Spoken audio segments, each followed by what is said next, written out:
And these companies like Twitter know that the outgroup, the group of people that are willing to have conversations and engage in free speech, sometimes be it crude, are not going to start a boycott. They're not going to use nefarious or malicious tactics. And ultimately, these businesses will survive just fine targeting what they call the right as opposed to the left.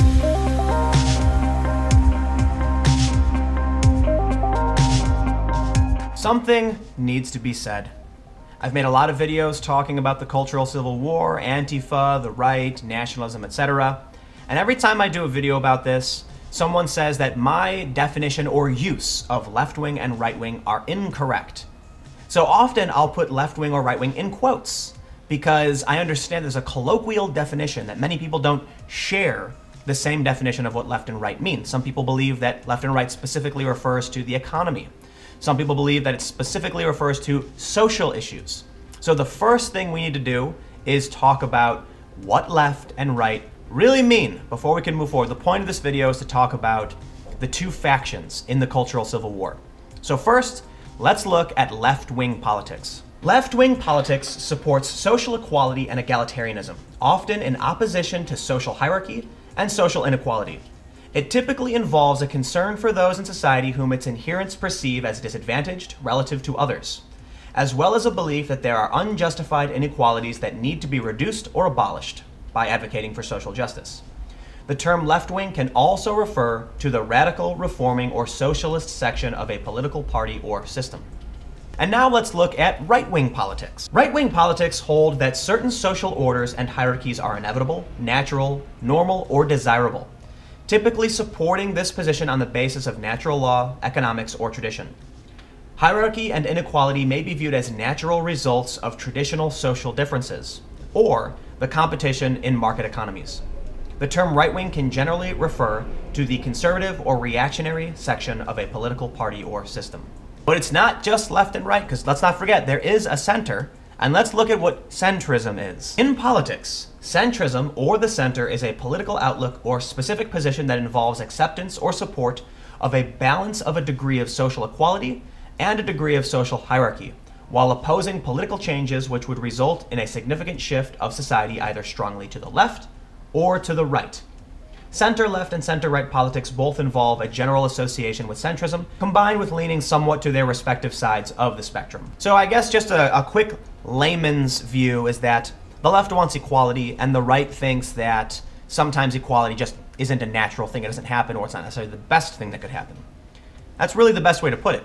Within that, you can say that the free market exists on the right and that controlled economies exist on the left. But when you look at these definitions, you then start to realize the two factions in the cultural civil war aren't entirely based on your political leanings.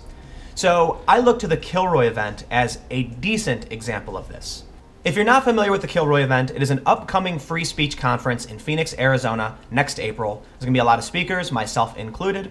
And when you look at the speaker list, you can see that the political ideology ranges from progressive to far right, as we would colloquially describe it. You can see people like Sargon of Akkad, who is center-left. You've got the Amazing Atheist, who is left. Then you can scroll down and see people like Brittany Pettibone, Lauren Southern, and James Alsop, who are more aligned with the right. In this group, we have an extreme degree of varying opinion. It's been called an echo chamber. I did talk about this before, and to an extent, it is in the sense that we all believe in free speech, individuality, and the right to discuss ideas, the right to challenge ideas without someone physically harming you. But, as I was saying, there is left and there is right within this group. The people attending the Kilroy event are mostly associated with what we would refer to as the right, even though they don't agree with right-wing politics. Not all of them, at least. So I'm going to tell you how I view the two factions. We've got people who adhere to the mainstream narrative, normal culture, they just go with it. And then you've got those that are more critical, more individualist. And I think this is why people like using the term red pill. People who are red-pilled are looking at the world critically, they're challenging the mainstream narrative, and they're having conversations about it, and they tend not to punch each other in the face, although a lot of people who claim to be red-pilled certainly are violent. When I look at people that we refer to as the left, the mainstream left, the opposition to free speech, etc., there's actually two different groups.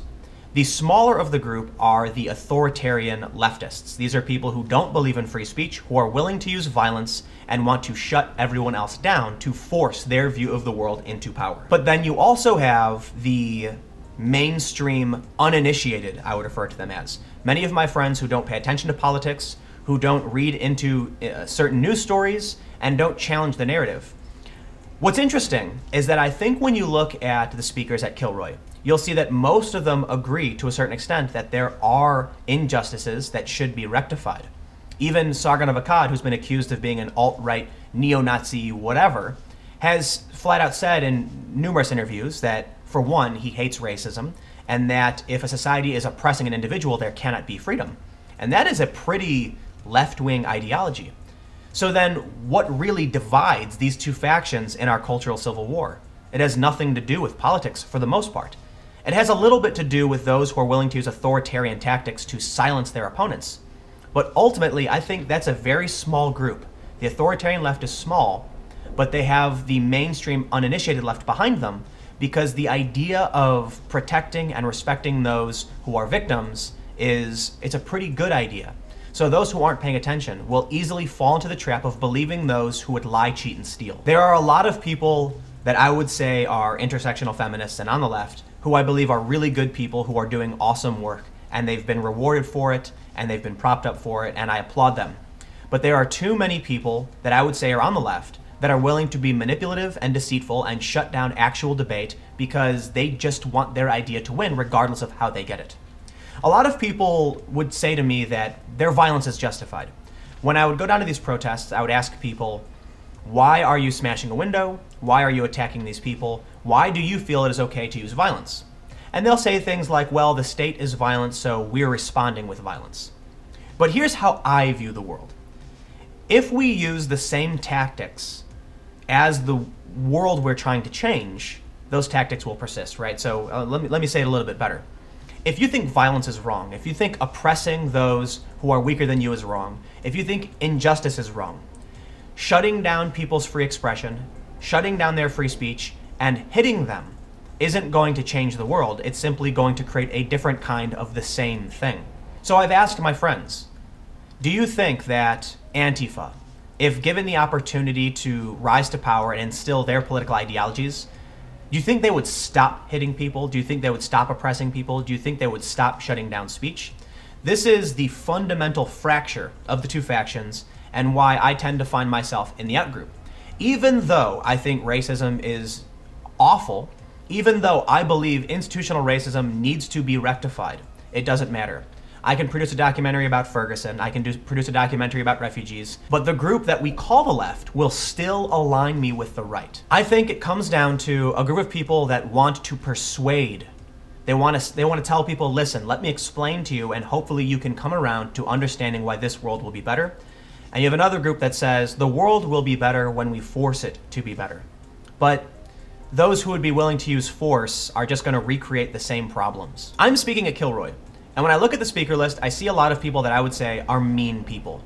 They produce snide and snarky content, it's disrespectful, and I think it is inefficient. But when you weigh that against those who are willing to strike another person, to silence them, even when these people are on their knees with their hands up, that is remarkably more dangerous than those who are mean. I know that when I go and engage with these people at events like Kilroy, I can tell them, hey, don't be so mean. And we can have a discussion about why it's inefficient or ineffective to be snarky and snide and to insult people. And guess what? They're willing to listen and have a conversation about it. I think there's one simple explanation as to why the world is the way it is. Why is it that Twitter will allow people to say, kill white people, I hate white people, things like that, just really weird stuff about rape a white bitch. Yet if you tweet the same thing towards any other race, you will get banned. I told you the story yesterday about Cassie Dillon, who tweeted verbatim what Leslie Jones tweeted and was banned for it. Leslie Jones was not banned for it. Eventually, Cassie was reinstated. And I think it has to do with the fact that forceful, aggressive tactics work. When you have a group of people that are not willing to lie, cheat, and steal, well, you're going to be at a disadvantage compared to those who are. And if one group is willing to beat people in the streets to shut down events, they're willing to lie in the press about who these people are and what they believe. I had one news outlet call me alt-right. Downright fabrication. But they're willing to lie to get their way. The ends justify the means. This is exactly what they're about. They're going to be at an advantage. And these companies like Twitter know that the outgroup, the group of people that are willing to have conversations and engage in free speech, sometimes be it crude, are not going to start a boycott. They're not going to use nefarious or malicious tactics. And ultimately, these businesses will survive just fine targeting what they call the right as opposed to the left. There is a large amount of people in this country. And then you have two smaller groups vying for control, trying to persuade people to join their cause because their ideas are the ones that should survive. One of these groups is not willing to lie, cheat, and steal, and one is, so guess who is probably gonna lose? So I'm not particularly optimistic about the future based on how I see the trends in social media, how I see YouTube reacting. YouTube will leave child exploitation videos up. Why? Because no one says anything. But certainly when it comes to political channels, they'll demonetize you. And Twitter will de-verify those on the right and ignore literally the exact same conversations coming from the left, targeting other groups of people, and they just don't care. Anyway, this is just something I kind of wanted to break down. I wanted to look at these two factions. I don't think I have all the answers. These are just my thoughts and opinions, so comment below and let me know what you think. If you want to follow me, I'm on Twitter @Timcast. You can support my work by going to timcast.com/donate. I've also got a second channel that I'm setting up. There's nothing really there yet, but you can follow the link in the description below if you'd like to subscribe. Second channels are always important, and that's going to be a bit more irreverent and have various content. I'll just put it that way. So stay tuned for breaking news and live streams from around the world. Thank you all so much for watching, and I'll see you all tomorrow.